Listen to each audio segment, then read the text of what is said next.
ભાવનગરમાં બ્રાન્ડેડ વિદેશી દારૂની બોટલમાંથી 7 લોકોએ એવું તે શું પીધું કે તેમના મોત થઈ ગયા? ભંગારની ખાલી બોટલો, કલર, સિરપ અને કેમિકલ. ભાવનગરમાં કેવી રીતે ચાલતું હતું આ નકલી દારૂ બનાવવાનું કાળું કારનામું? આ ઝેરી દારૂ કાંડ પાછળ કોણ છે અને શું પોલીસ હવે આ નકલી દારૂના સમગ્ર નેટવર્કના મોટા માથાઓ સુધી પહોંચી શકશે? નમસ્કાર દર્શક મિત્રો, હું સાહિન @ગુજરાતમાં આપનું સ્વાગત છે. ગુજરાતમાં કાગળ પર કડક દારૂબંધી છે, પરંતુ વાસ્તવિકતા એ છે કે અવારનવાર ઝેરી દારૂ કે લઠ્ઠા કાંડના નામે કેટલાક લોકો પોતાના જીવ ગુમાવે છે. સામાન્ય રીતે અત્યાર સુધી આપણે દેશી દારૂ પીવાથી લોકોના મોત થયા હોવાના કિસ્સાઓ સાંભળ્યા છે, પરંતુ ભાવનગરમાંથી એક એવી અત્યંત ભયાનક અને ચોંકાવનારી ઘટના સામે આવી છે જેણે સમગ્ર રાજ્યના પોલીસ તંત્ર અને સરકારને ઊંઘમાંથી જગાડી દીધા છે. મીડિયા અહેવાલોમાંથી પ્રાપ્ત માહિતી મુજબ ભાવનગરમાં બ્રાન્ડેડ અને વિદેશી દારૂ એટલે કે IMFLની બોટલમાં નકલી અને ઝેરી દારૂ પીવાથી અત્યાર સુધીમાં 7 જેટલા લોકોના કરુણ મોત નીપજ્યા હોવાનું સામે આવ્યું છે, જ્યારે 22 જેટલા લોકો હોસ્પિટલમાં સારવાર હેઠળ છે. ભંગારની ખાલી બોટલો, બનાવટી સ્ટીકરો, કલર, સિરપ અને ઘાતક કેમિકલના મિશ્રણથી આ ઝેર કેવી રીતે તૈયાર કરવામાં આવતું હતું?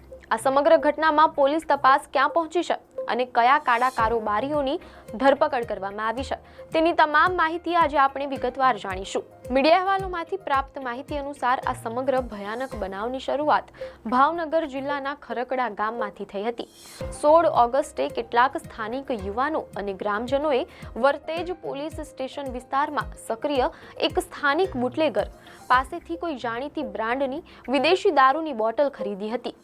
દારૂ પીધા બાદ બીજા જ દિવસે એટલે કે 17 ઓગસ્ટે લોકોની તબિયત અચાનક લથડવા લાગી હતી, જેમાં ખરકડા ગામના રહેવાસી અને પોતાના માતા પિતાના એકમાત્ર પુત્ર એવા 30 વર્ષીય ઉપેન્દ્રસિંહ ગોહિલની તબિયત અત્યંત ગંભીર બનતા તેમને ભાવનગરની સરટી હોસ્પિટલમાં ખસેડવામાં આવ્યા હતા, જ્યાં સારવાર દરમિયાન તેમનું મોત નીપજ્યું હતું. પરંતુ સૌથી મોટો સવાલ એ છે કે વિદેશી દારૂની બોટલમાં આ ઝેર આવ્યું ક્યાંથી? મીડિયા અહેવાલોમાંથી જાણવા મળેલ છે કે ભાવનગર જિલ્લા પોલીસ વડા નિતેશ પાંડે અને IGP RV અસરીએ આપેલી વિગતો મુજબ આ કોઈ અસલી વિદેશી દારૂ ન હતો, પરંતુ ભંગારના સામાનમાંથી બનાવાતું અત્યંત જોખમી રેકેટ હતું.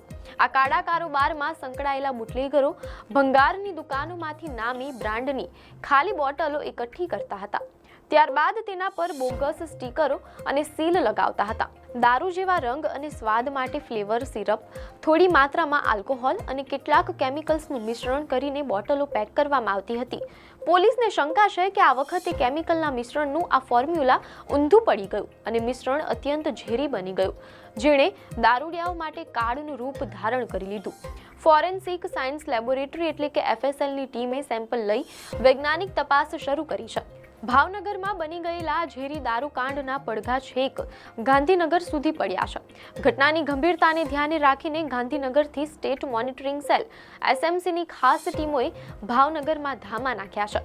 મીડિયા રિપોર્ટ મુજબ પોલીસ તપાસમાં બહાર આવ્યું છે કે આ સમગ્ર કૌભાંડનો મુખ્ય આરોપી ગૌતમ નામનો શખ્સ છે, જે મધ્યપ્રદેશના પોતાના એક સાથીદારની મદદથી ભાવનગરમાં સ્થાનિક સ્તરે આ નકલી વિદેશી દારૂ તૈયાર કરાવી રહ્યો હતો. પોલીસે અત્યાર સુધીમાં બોટલોની સપ્લાય ચેઇન સાથે સંકળાયેલા 4 મુખ્ય બુટલેગરો સહિત 10 થી વધુ શંકાસ્પદ લોકોને રાઉન્ડ અપ કર્યા છે, તેમ અહેવાલોમાંથી જાણવા મળેલ છે. તંત્ર દ્વારા જાહેરમાં અપીલ પણ કરવામાં આવી છે કે જે કોઈ લોકોએ આ ચોક્કસ બ્રાન્ડનો દારૂ પીધો હોય, તેઓ ભલે સ્વસ્થ અનુભવતા હોય તો પણ તાત્કાલિક ડોક્ટરી તપાસ કરાવે. મીડિયા અહેવાલોમાંથી જાણવા મળેલ છે કે ગુજરાતમાં દારૂબંધીના ગમે તેટલા દાવા કરવામાં આવે, પરંતુ આંકડા કંઈક અલગ જ વાસ્તવિકતા બતાવે છે. મીડિયા અહેવાલોમાંથી જાણવા મળેલ છે કે માર્ચ 2026માં ગુજરાત વિધાનસભામાં રજૂ કરવામાં આવેલા અધિકૃત આંકડા અનુસાર છેલ્લા 2 જ વર્ષમાં રાજ્યની રાજસ્થાન અને મધ્યપ્રદેશ સહિતની ચેકપોસ્ટ પરથી ₹42 કરોડથી વધુનો ગેરકાયદેસર દારૂ પકડાયો છે. રાજ્યના ગૃહમંત્રી હર્ષ સંઘવીએ ગૃહમાં જણાવ્યા મુજબ પોલીસે જાન્યુઆરી 2026 સુધીના ટૂંકા ગાળામાં જ આશરે 38.89 કરોડ રૂપિયાની કિંમતની 10,49,000થી વધુ વિદેશી દારૂની બોટલો અને 3.33 કરોડની કિંમતની 1.59 લાખથી વધુ બિયરની બોટલો જપ્ત કરી હતી. આ આંકડા દર્શાવે છે કે રાજ્યમાં દારૂનો ઘૂસણખોરીનો વેપાર કેટલો ફેલાયેલો છે. પરંતુ હવે દેશી લઠ્ઠા કાંડ બાદ બ્રાન્ડેડ બોટલમાં નકલી અને ઝેરી દારૂ વેચવાનું આ નવું દૂષણ પોલીસ તંત્ર માટે બહુ મોટો પ્રશ્નાર્થ બની ગયું છે. ભાવનગરની આ કરુણ ઘટનાએ ફરી એકવાર સાબિત કર્યું છે કે ગેરકાયદેસર દારૂના કાળા કારોબારીઓ પોતાના સ્વાર્થ અને કમાણી માટે લોકોના જીવ સાથે રમત રમવામાં જરાય અચકાતા નથી. ભંગારની બોટલોમાં ઝેરી કેમિકલ ભરીને તેને અસલી વિદેશી દારૂ તરીકે વેચવું એ માત્ર ગુનો નથી, પરંતુ એક પ્રકારનો નરસંહાર છે.